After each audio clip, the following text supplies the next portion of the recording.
Hi there, everybody. I know I'm just like you. I have tons of projects that I need to be working on.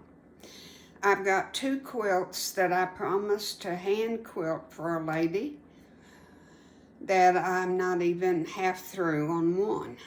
I want to finish my Raising the Barn quilt. I'm at the quilting stage of it. I have a baby quilt I'm working on, that one that I'm paper piecing.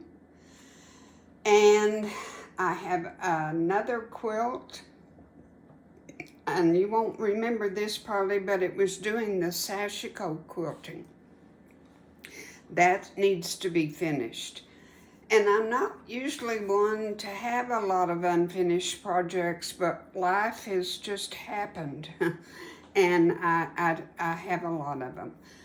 So I don't need to be starting a new one, but guess what? I am. When I showed you last week of what I got at the estate sale, it was the cornucopia wall hanging that was with wool and applique, and I had to open it. It was the whole kit, and I want to share it with you. I've got it laid out. It looks like a big mess, but there's rhyme and reason to my big mess. So I just wanted to explain to you what all this mess is going to look like, okay? All right, let's put the camera down and show you what I'm talking about.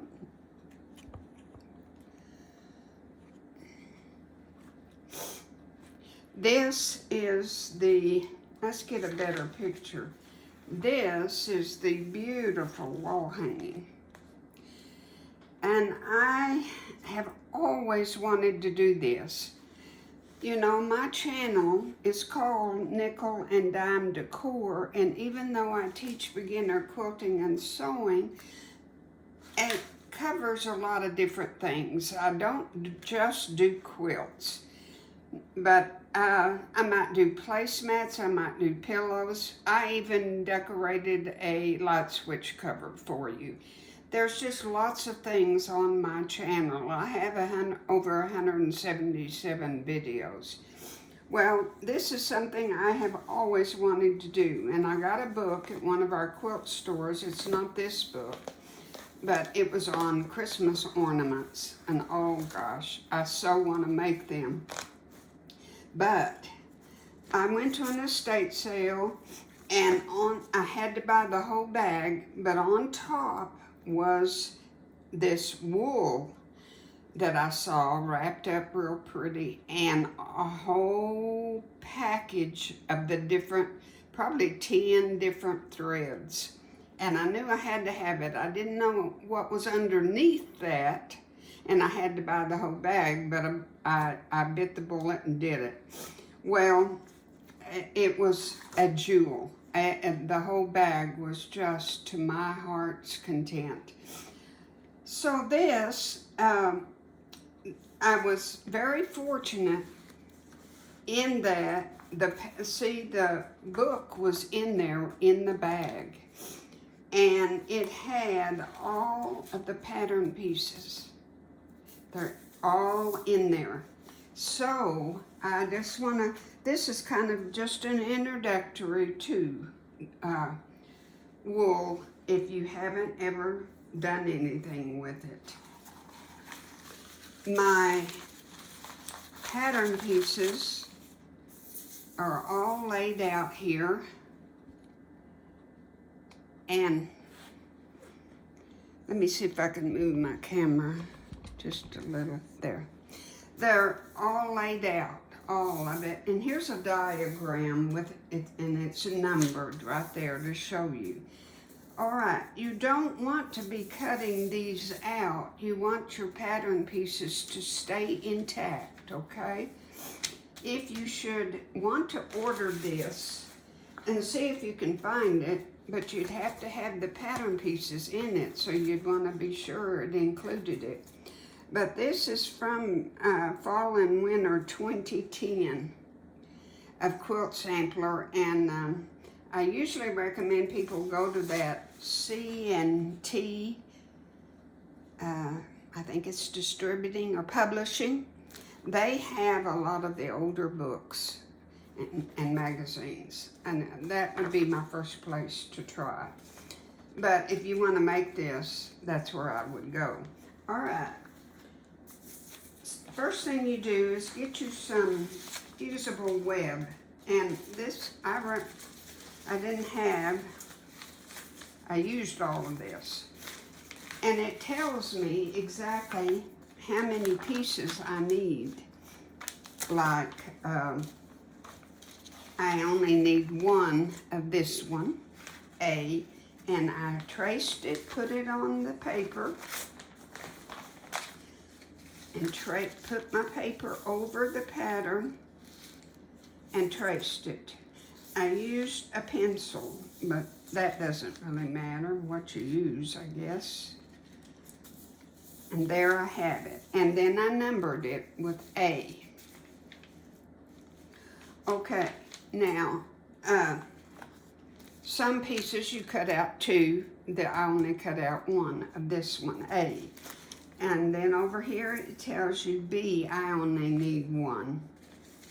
And it goes right on down the line of how to cut. This is very good instructions. Okay, but before you start, well, no, you can trace all your pattern pieces, but I found that I needed to sort my fabrics out so I knew what I was looking at. I mean, what was what was green and what was whatever.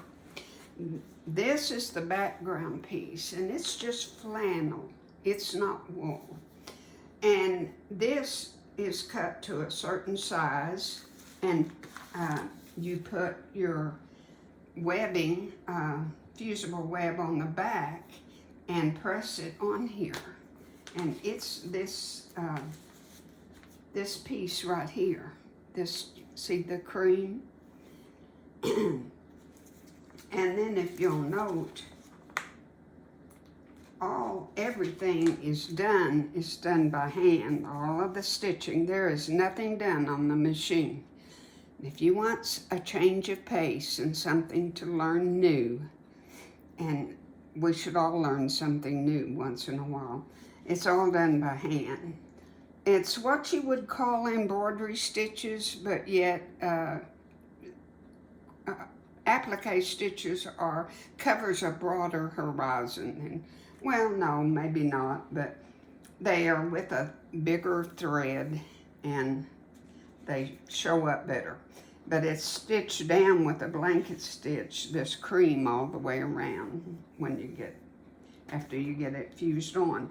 This right here, the flannel has a batting to it. And you just put right sides together of this flannel and put your batting in between and sew. Leave a 6-inch space and turn it. And then sew up your 6 inches by hand. Or, yeah, by hand. You wouldn't want it to show. Okay, so that's what this is. Well, now you've got all of this, and you need to know when you're cutting, it says I need one each of A and B, but you have to know what to cut it out of. And it tells you you want, and so I put them in order as my cutting order. I put my fabric in order. And this was my first piece. And it's labeled as a tan and cream.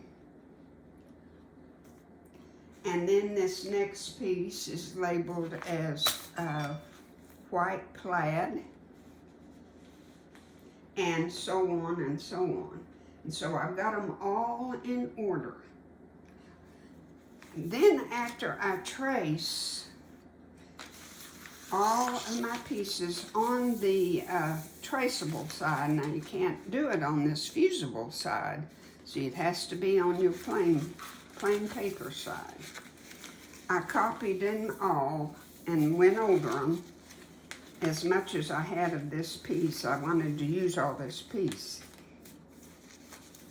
And if I needed 2 of them, I'll have 2 of them. All right.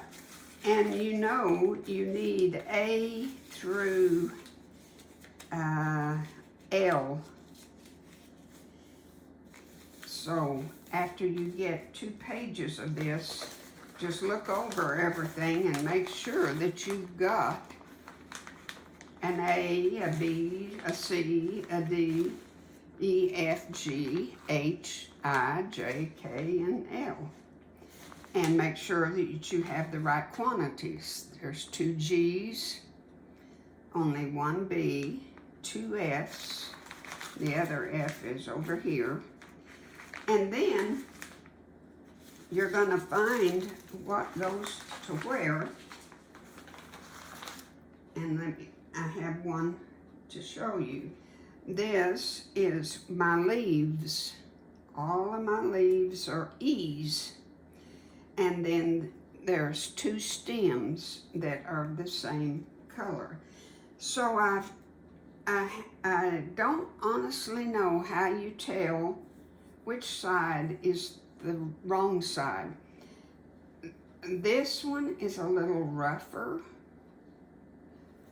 than this is a little smoother.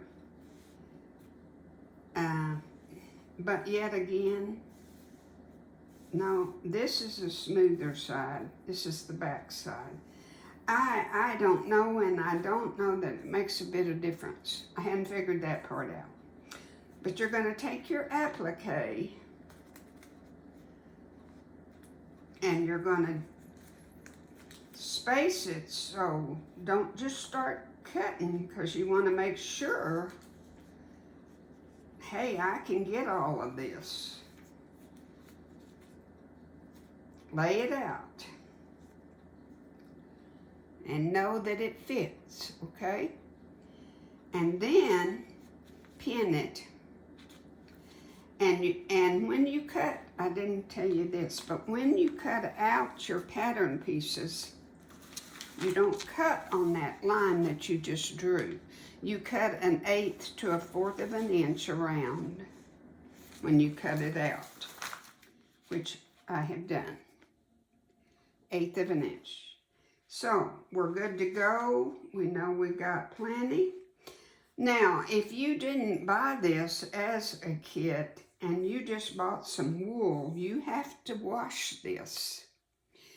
And let me tell you how to do it.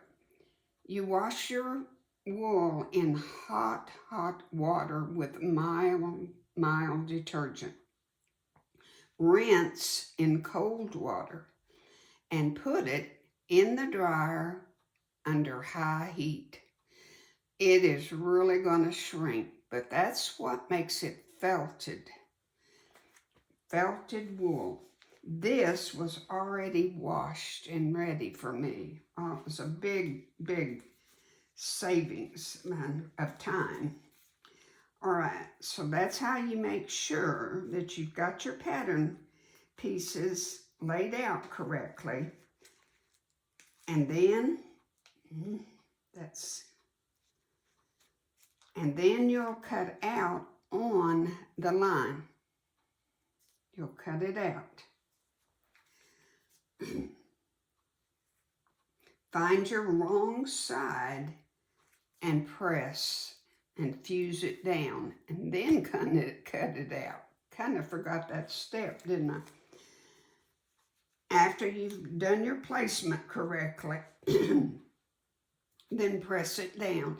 Now, it recommends for the wool that you use steam, but I do not. My iron doesn't have the steam, and my other iron that does, it spits and spews and stains, makes a mess.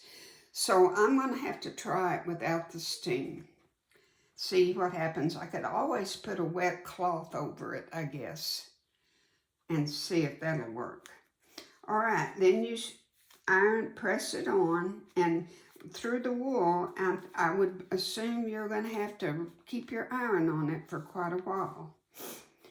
And put it on your wool setting.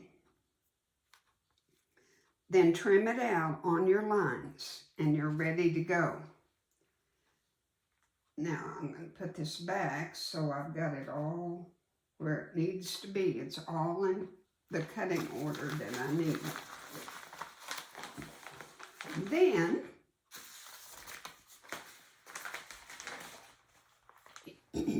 you can either look at your diagram that you've got or keep looking at the page and put everything on it. Now, you see this is just done by hand. And did you notice, here's leaves in the corner. I think that is so pretty. The way they've woven it in the corners, in the top up there and the bottom. See if this, it shows you kind of the placement right there and right there. And this is all just done by hand. Now, it tells you this in the book. It tells you the stitches to use and everything. And it looks 3D, and it is. It is put over. Some of the pieces do overlap. But it's also cut, see, to look like there's something underneath it. This pumpkin right here is in this shape. There isn't a whole pumpkin underneath there. But anyway, you get it all laid out. And it shows you what's A, B, C, D, and everything. Get the whole thing laid out with all of your pieces before you take the paper off and adhere it to your cream. And because you need to space it, correctly. I think this cream piece is I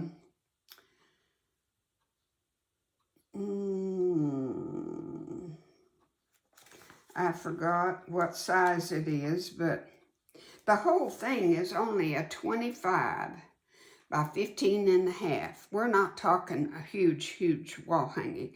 We're talking small, a doable.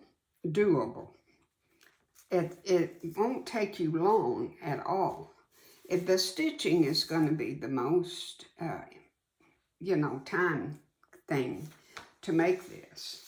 But in the book, it gives you stitches, what to put. This is for the grapes. And that is called a star stitch. And then this looks like a buttonhole stitch all the way around the corn. And stem stitches are everywhere. And I haven't done any of this in many years. I have a picture that I made probably 50 years ago. And it's all done. Well, there's my phone. Excuse me, I am so sorry. Just scammers. Okay, so it'll give you all the stitches to use. And you're just, everything you need to know is in this book. Again, it's the Fall 2010, Fall and Winter 2010 Quilt Sampler. And the batting that you put in, it doesn't matter what batting you use. I'm just going to use a 80-20, warm and natural. That doesn't matter. But this is the beginnings of it. And I just wanted to show you it's just going to be so relaxing and so pleasurable to make. And maybe that's what I need to do to get away from my quilts right now. Sometimes I have a friend that she said, I'm just in a quilting pause. I'm just not in the mood. And you know, that happens. It does. It happens, but there'll be something that'll motivate her to get back to it. But the time has to be right. The time has to be right. We're not all motivated, are we? Life happens. Well, I can't get my camera down here to you, so I'll just close right now and say, God bless, and thank you so much for watching my channel. I want to tell you real fast, I don't watch YouTube very often because I don't have time.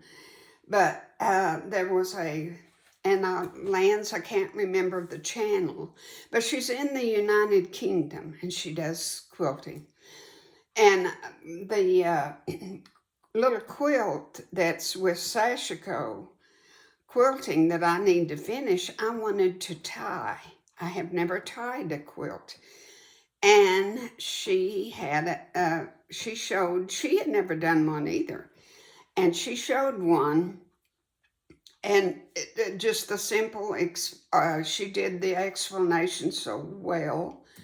And I really enjoyed her video. And it made me stop to think, my word, the wealth of information, the wealth of knowledge on YouTube is unbelievable. So when you watch one of my videos, that is such a compliment. And I thank you so, so much. I'm a very small channel and not a whole lot of subscribers. But I have some dear, dear fans, and I appreciate it. And this is so much fun. It's my therapy for the day. So God bless you, and either next week or the next week I'll show you progress on this and progress on the baby quilt, and hopefully progress on a lot of things. So happy quilting. God bless.